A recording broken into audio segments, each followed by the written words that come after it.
Montgomery, Ala.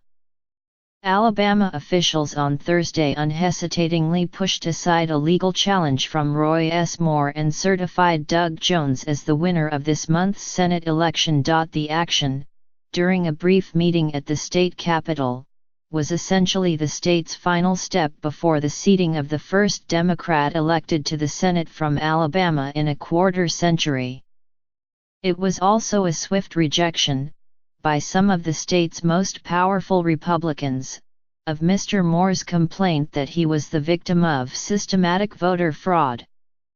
Mr. Jones's margin of victory was 21,924 votes, with more than 1.3 million ballots cast. The certification leaves Mr. Moore, 70, a former Chief Justice of the Alabama Supreme Court whose campaign faltered partly because of allegations of sexual misconduct against teenage girls, with almost no avenues to derail Mr. Jones's ascension to the Senate.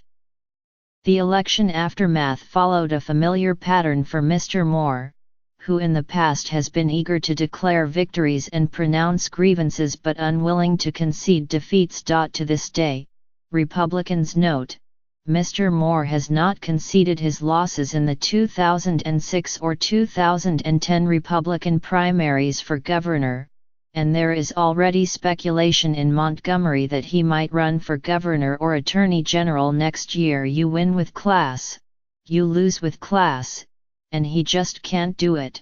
Angie Horn-Stallnaker, a Republican strategist who ran campaigns, with mixed success, against Mr. Moore, said acidly. On Thursday, Mr. Moore seemed to come close to acknowledging his loss. "I have stood for the truth about God and the Constitution for the people of Alabama," he said in a statement. "I have no regrets. To God be the glory." Before the results of the December 12 special election were certified, and in the candidate's statement afterward, Mr. Moore and his campaign left little doubt about their assessment of the vote. In a lawsuit filed in a state court late Wednesday, Mr. Moore, who denied the allegations of sexual impropriety, complained that pervasive fraud had tainted the election, and that the Alabama authorities had inadequately investigated potential misconduct. But Mr. Moore found himself aligned against Democrats and Republicans alike. Secretary of State John H. Merrill, a Republican who voted for Mr. Moore, said he had found no evidence of endemic fraud and refused to postpone the certification. Judge Johnny Hardwick of Montgomery County Circuit Court, citing a lack of jurisdiction, dismissed Mr. Moore's complaint minutes before the vote was certified. Mr. Jones, whose transition team had called the lawsuit a desperate attempt by Roy Moore to subvert the will of the people, said in a statement that his victory marks a new chapter for our state and the nation.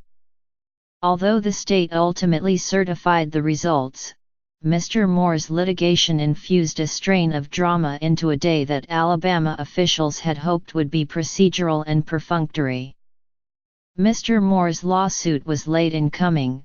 His lawyers filed their lawsuit at 10:33 p.m. on Wednesday. Yet the complaint by Mr. Moore, a figure with a penchant for last-minute legal theatrics, was not altogether surprising. He and his allies have spent the last several weeks signaling their unease with the voting process, and, while saying little else publicly, Mr. Moore solicited contributions for an election integrity fund. Until Wednesday night, it was not clear what would come of his efforts. Then, in a court filing that ran for dozens of pages, Mr. Moore argued that returns in the state's most populous county confirmed election fraud. It also said that turnout in the county was suspiciously high.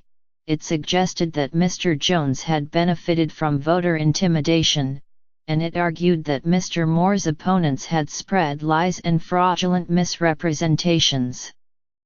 To support his arguments, Mr. Moore included affidavits from several people his campaign described as experts in elections.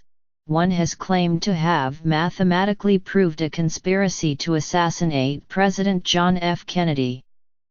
Mr. Moore has himself indulged in conspiracy theories, including that former President Barack Obama was not born in the United States.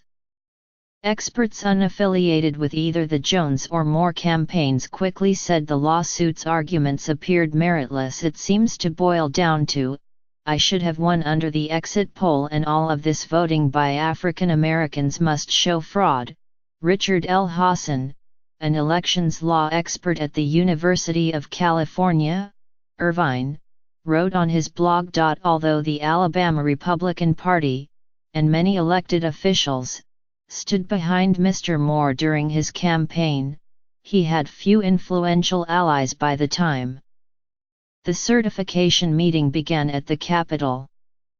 Party leaders, including President Trump, who endorsed Mr. Moore, had called for him to concede. Mr. Moore could conceivably ask the Senate, which has the constitutional authority to serve as judge of the elections, returns, and qualifications of its own members, not to seat Mr. Jones. Republican leaders in Washington are unlikely to heed any such call. But the final tally reflects Mr. Moore's enduring appeal to many Republicans here, and Mr. Moore's strength, diminished as it is, has fueled speculation about whether he will unsettle the state's politics next year. A campaign for either governor or attorney general would involve challenging a Republican incumbent and would test just how weary and wary the party is of Mr. Moore. On paper, he would be competitive in a Republican primary, said State Auditor Jim Ziegler, a Republican who supported Mr. Moore in the Senate election and is himself considering a run for governor. But the campaign is not won or lost on paper, just like a football game. On paper, Alabama was going to beat Auburn, and it didn't happen. The political math for Mr. Moore is certainly more complicated than ever before. He was twice elected and effectively twice removed as Chief Justice, and he would enter any 2018 race with some of the advantages that can come with decades in public life, name recognition and, likely, the sustained fealty of the devoted supporters who helped him earn more than 650,000 votes on December 12. But before the Senate race, many of Mr. Moore's critics regarded him as bigot and a demagogue who cheered discrimination against gay people and Muslims. After the campaign, some of his critics also saw him as a predator toward younger women. And the coalition that sunk Mr. Moore's campaign, young people, women, and black voters in major cities and rural counties, has not gone away. If Mr. Moore harbors any ambitions of moving into the neoclassical governor's mansion, he will have to act on them quickly. The deadline for declaring a statewide candidacy is February 9. Several of Mr. Moore's advisors, including his campaign's chairman and treasurer, did not respond to messages this week.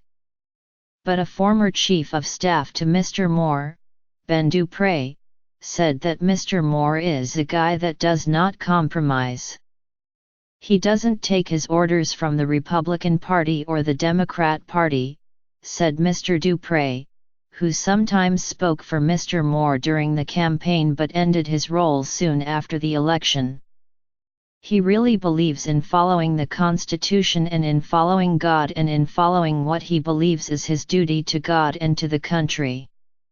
Mr. Dupre added, if he has a reason not to concede, he's not going to concede. He's got no friends in D.C. We know that. We knew that going into this, and he's not trying to play their game of, oh, we smeared your reputation, so you should roll over and go away. Mr. Dupre, who spoke hours before Mr. Moore brought his lawsuit, may have a point. After Mr. Moore faltered in 2006, a political scientist predicted to an Alabama newspaper that it would be very hard for him to come back and be a major force in Alabama politics. Less than 7 years later, Mr. Moore, already ousted once from the Supreme Court, was elected Chief Justice again.